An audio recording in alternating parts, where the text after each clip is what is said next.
And a chilly morning, I walked into the office, the same office I had devoted the last 10 years of my life to, with no idea that my world was about to be shattered. The familiar scent of coffee lingered in the air, and the hum of the photocopier was a comforting background noise. But as I stepped into the building, something felt off. The usual warmth of the place seemed to have evaporated, leaving a cold, unwelcoming atmosphere in its wake. As I reached my desk, the company's president, a man I had always respected, called me into his office. His voice was clipped, devoid of the usual pleasantries. My heart sank as I walked towards the office, a growing sense of dread creeping into my stomach.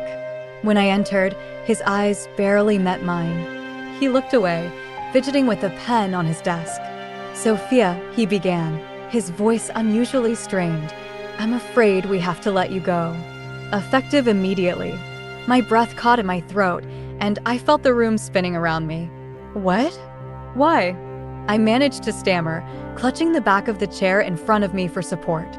He sighed heavily, finally looking up at me with an expression that seemed more annoyed than regretful. "My daughter is starting with the company, and we need to make room for her." The words hit me like a sledgehammer. My mind raced, trying to process what he was saying. I had given this company everything: my time, my energy, my loyalty, and now I was being discarded like I meant nothing. But today's the day we make payments to our suppliers. There are transactions that need to be handled. I protested, desperate to hold on to the job that had defined so much of my life. He waved his hand dismissively. "Let them wait," he said, his tone final. "My daughter will handle it from now on." I stood there, stunned and speechless, as he turned away, signaling that the conversation was over. The reality of my situation began to sink in. I was no longer an employee. I was nobody to them. As I left his office, the weight of my sudden unemployment pressed down on me like a heavy blanket. I tried to keep my composure as I gathered my belongings, but tears threatened to spill over as I thought about what I would tell my family. As I stepped out of the office for the last time, the crisp air hit my face, and the reality of what had just happened became all too real. I had been blindsided, betrayed by a company I had trusted, and now I was on my own. But little did I know, this was just the beginning of a chain of events that would turn my life upside down. My name is Sophia, and for 10 years, I had worked as a dedicated data entry specialist at a family-owned paving company. It was a small business with about 21 employees, and under the leadership of the previous president, it had always been a warm and welcoming place. The company was like a second family to me. We celebrated birthdays, shared lunches, and supported each other through tough times. Thomas, the former president, was a kind man who treated everyone with respect, regardless of their position in the company. His wife, Victoria, managed various office tasks, and their daughter, Lily, was skilled in both field and office work. Even Lily's husband, the account manager, was well-liked and respected by everyone. They never allowed their status to overshadow their respect for the employees, and the work culture was genuinely supportive and pleasant. But all of that began to change when Thomas was diagnosed with cancer at the end of last year. It was a routine medical checkup that revealed the devastating news. I remember the day he announced it to us. There was a somber mood in the office, and we all rallied around him, offering our support. Thomas decided to step down from his position, appointing Lily's husband as his successor.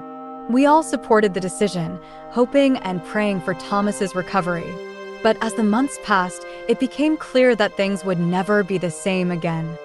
Thomas's illness took a toll on him, and as his health declined, so did the company. The once vibrant and cohesive atmosphere became tense and uncomfortable. It was during this time that Luke, Thomas's estranged eldest son, made a sudden and dramatic return. I barely knew Luke, but the stories I had heard from long-standing employees painted a troubling picture. Luke had been disowned by his father nearly 3 decades ago due to his rebellious behavior and questionable business dealings. He had dropped out of high school, gotten involved in multi-level marketing schemes, and frequently clashed with the law. Each time he got into trouble, it was Thomas and Victoria who would step in to bail him out, until finally, Thomas had had enough and disowned him. But now, here he was, standing in the middle of the office, pleading with his father for forgiveness and a chance to start anew. His return was as unexpected as it was dramatic. Luke's plea was witnessed by everyone present as he expressed his desire to leave the past behind and contribute to the family business. Although his intentions sounded sincere, his past actions made it hard for Lily and the seasoned employees to fully embrace his return. Nevertheless, when Thomas advocated on his behalf, no one could deny the request. Luke and his family moved into Thomas's guest house, and he took up a role in the company while his wife managed the household duties. Their daughter, a college student, occasionally visited the workplace. At first, it seemed like Luke was trying to make amends. Thomas was optimistic, suggesting that Luke's hardships had reformed him, and Victoria was visibly moved by her son's return. They were hopeful about rebuilding the business together. But it wasn't long before tensions began to emerge. Luke claimed that, as the eldest son, he should be the next president. His relationship with Lily and the account manager grew strained. Despite appearing diligent in Thomas's presence, Luke was largely unproductive and even made inappropriate remarks, undermining his colleagues under the guise of authority. Luke's dismissive attitude, instructing his coworkers to work in silence like worker ants, rapidly alienated him within the company. The younger employees, unable to endure the toxic environment, directly appealed to Thomas for intervention. Despite their pleas, both Thomas and Victoria only offered mild reprimands to Luke, asking the staff to be patient and view the situation with a broader perspective. But the tension in the office continued to grow, and it was clear that things were heading in the wrong direction. Then, 2 months ago, Thomas's health took a sharp decline, culminating in his hospitalization. It was a devastating blow to everyone in the company. With Thomas in the hospital, Luke seized the opportunity to declare himself president, against the advice of the employees who favored the originally planned candidate, the account manager and son-in-law. Many murmured that the decision was a misguided show of parental affection or, worse, a sign of senility. The shift profoundly altered the company's atmosphere, leaving it tense and uncomfortable. As tensions escalated, Lily and the account manager began orchestrating changes behind the scenes, leading to a shift in my workload. Previously, administrative tasks were evenly distributed among Victoria, Lily, and myself, allowing me to maintain a regular schedule. Now burdened with these responsibilities alone, I found myself regularly working overtime, with days stretching into nights. Meanwhile, Luke seemed to trivialize my efforts, treating administrative duties as insignificant while he indulged in leisure activities like visiting hostess bars by day and gambling or horse racing by night. Our relationship deteriorated further over financial discrepancies. Luke had been using the company's credit card for personal indulgences, which I had reluctantly overlooked until it reached an untenable level. The last straw came when he attempted to expense his wife's personal purchases, specifically corrective underwear, as a business expense. I confronted him, refusing the claim, which inevitably led to a heated confrontation. Luke's face flushed with anger as he struggled to justify his actions. "Don't cross me. She is the president's wife. It's only natural for her to look her best. It's a legitimate expense," Luke asserted confidently, trying to justify the exorbitant $5,000 spent on his wife's corrective underwear as a business expense. I was at a loss for words, struggling to understand how he could possibly see this as reasonable. His next suggestion was even more baffling. "Let's just start selling corrective underwear as a new business line. Then it counts as a purchase, thus a business expense," he proposed with a self-satisfied grin. I stared back in disbelief. "But we're a paving company," I reminded him, utterly confused by his logic. Luke brushed off my concern with a wave of his hand. "So, we'll just tell our clients they must buy from us or lose their contracts. We'll make a killing selling these $3,000 a piece or $5,000 for a set. It's an easy business," he chuckled, seemingly pleased with his ingenious plan. I was horrified. "That's absolutely unethical. It would completely destroy our company's credibility," I protested vehemently. My objection only earned me a spot on Luke's blacklist, subjecting me to his constant disdain and criticism. Life at the company became unbearable. Many times, I considered resigning, but my loyalty to Thomas, who had always supported me, and my concern for the potential consequences on my colleagues and the company if I left, kept me hanging on. Besides, abruptly losing my job would put me in a difficult financial position. I resolved to endure until a better opportunity came along, but unexpectedly, Luke fired me. If I resign without proper notice, it'll cause issues for our clients, I argued as I gathered the courage to open the door and confront him one last time. Even your daughter isn't ready to handle my tasks, and today of all days when payments need processing, I added hurriedly, bracing myself for his reaction. True to form, Luke's face flushed with anger. "Shut up. I told you to leave because my daughter is taking over. Today is your last day." "As for the payments, let them wait," he snapped, dismissing me summarily, leaving me to face the harsh reality of my sudden unemployment. "When they come to collect, there's no need to pay them proactively," Luke casually mentioned, dismissing standard business etiquette. I was shocked. "Excuse me, isn't it basic practice to pay for something once you've agreed to buy it?" I found myself explaining this fundamental principle as if I were speaking to a child, only to be met with a response so bewildering that I questioned his capacity as a rational adult. "If that's how it is, just threaten to switch to another supplier. Tell them we won't make the payment this time, so they should give it to us for free." "What? We can't possibly do that," I exclaimed, utterly dumbfounded by his suggestion. "You're utterly useless," he retorted dismissively. "My daughter has a college degree. She can handle the office work. Since she's family, she won't question my spending like you do. We don't need someone who's all talk and no action in our company. Get out now." In essence, Luke was planning to manipulate the accounting by having his daughter oversee it, thus writing off his personal expenditures as business expenses under the guise of administrative decisions. "Oh, is that so?" "Just remember, I won't regret leaving," I responded, realizing that reasoning with him was futile. My patience had completely evaporated.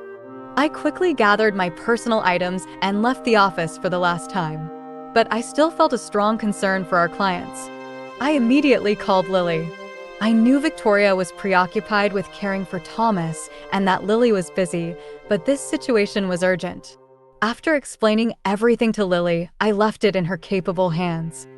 Once outside the company, the reality of being suddenly jobless hit me. Being fired without notice was a clear violation of the labor standards law. Our company was registered under the Middle Company Payment System, a government-initiated severance pay system designed to support small and medium-sized enterprises that might otherwise struggle to provide severance pay. I knew I could claim my severance pay and 1 month's salary through the system, and there was no rush. I had 3 years from the date of termination to apply. Additionally, the statute of limitations for reporting to the Labor Standards Office was 3 years. Due to my meticulous nature and experience in office management, I quickly began calculating what was necessary for moving forward after resigning and concluding the necessary procedures for my retirement. I realized I could afford to relax for a bit. Recently, the demands of constant overtime and weekend work had left me little time to enjoy personal activities or even tend to things at home. I had a long list of places I wanted to visit once I had more free time, so I decided to start with a simple day trip to the beach to unwind and rejuvenate. While soaking up the sun at the beach, I checked my smartphone that I had left in a locker and noticed several missed calls, emails, and voicemails. Among the emails was a reassuring message from Lily indicating that the payment issues had been smoothly handled and everything was prepared. I felt a twinge of relief and guilt. Even though Luke had abruptly fired me, I still felt responsible for my former duties. Next, I played a voicemail from the company, which featured Luke's panicked voice. "Hey, what's going on? You're claiming I'm not the real president? Did you know this? Explain yourself properly." His tone conveyed confusion and frustration. I couldn't help but smirk at his evident disarray. I methodically went through my emails and voicemails, listening to each one.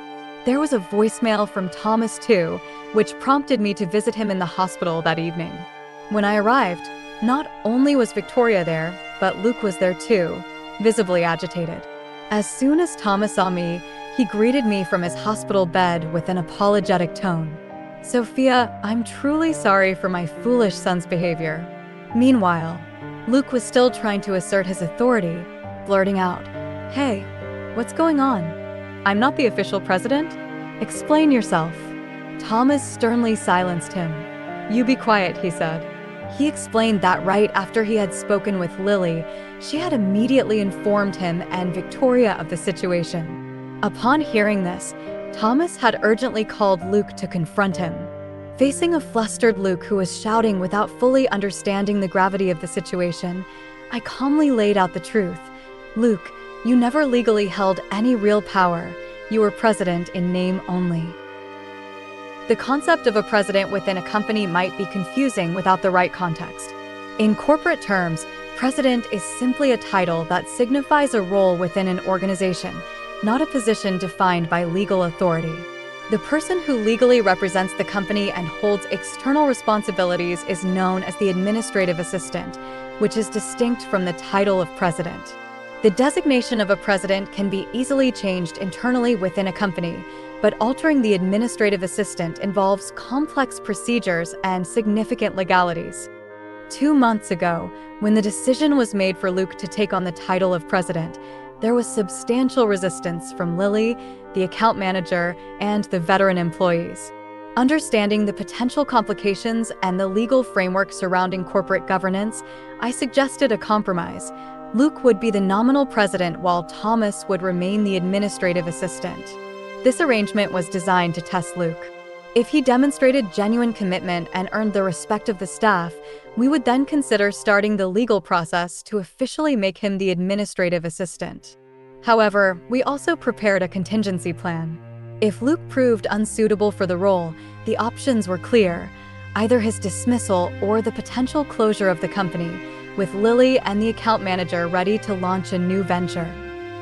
Despite their hope, Lily was skeptical about any real change in Luke's character, and both Thomas and Victoria held on to their belief in him until the moment he unjustly dismissed me. During our heated discussion, I reminded him, if you want to be a true leader and entrepreneur, you need to study hard and take good care of your employees. I've told you this many times. Luke, still not grasping the gravity of the situation, naively suggested, "It's not a big deal, right? We can just go through the procedures now." "No, it's impossible," I countered. "Our company offers stocks to employees who desire them, and most of them own shares. Sophia owns 15%, making her a major shareholder. We can't simply overlook her opinions, nor can we ignore the other employee shareholders who are unlikely to support you." As the reality of the situation sank in, Luke's face turned pale. "I could have stocks too, right?" he asked hesitantly. "You would have," I replied. "I was planning to transfer my shares to you once you proved yourself as a true leader. I'm deeply disappointed in you. It seems you were only after the wealth, not the responsibility that comes with it." In a room heavy with tension, Thomas, weakened and weary, slumped in despair. Beside him, Victoria's face was etched with sadness. Defiantly, Luke the president retorted, "Of course, I'm the eldest son. What's wrong with taking what I can from the company? It's mine after all." I could no longer hold back my disappointment and frustration at his brazen attitude. "No, Luke, that's not how it works," I countered firmly. "Thomas, your father, is the administrative assistant and holds the ultimate responsibility for the company. And don't forget, I'm a shareholder. I can call for a shareholders' meeting and push for your dismissal." The word dismissal struck Luke like a bolt, draining the color from his face. "You mean I might get fired?" he stammered in disbelief. "Yes, Luke, even though you dismissed me as just an office worker, I have rights here," I stated plainly. At this point, Victoria finally spoke, her voice filled with regret. "Sophia, I owe you an apology. I'm truly sorry for the trouble caused by my misplaced love for my son. Please tell us what you would like to do." I looked Luke straight in the eyes. "I can no longer work under you. I'm resigning effective immediately. However, I expect my severance pay and 1 month's salary, including compensation for all the unpaid overtime and holiday work. Furthermore, I'll be reporting our company to the Labor Standards Office." As a shareholder, I intend to fight to remove anyone who jeopardizes the integrity of this company. As I spoke, Luke's face turned from pale to ashen. I continued, Lily has already been reaching out to our clients and promoting our new venture. Most have decided to switch to the new company, and almost all our employees are prepared to follow. That's impossible. I'll sue you. Luke blurted out, nearly in tears. Thomas, with a dismissive wave of his hand, corrected him. I am still the administrative assistant. Luke, you have no such authority.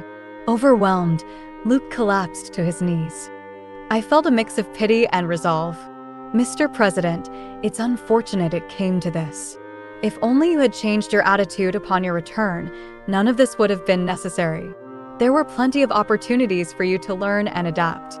In time, Thomas made the difficult decision to close down the company. Luke found himself unemployed, and his attempts with his wife to sell corrective underwear failed, leading to their arrest for fraudulent activities. Lily, during a brief return home, discovered several boxes of unsold stock left behind. As for me, I joined Lily and the account manager at their new company. Every day at work is fulfilling, and I cherish the positive relationships I've built. Living and working with sincerity and integrity is my ongoing commitment, a stark contrast to the tumultuous environment we left behind. This version of the story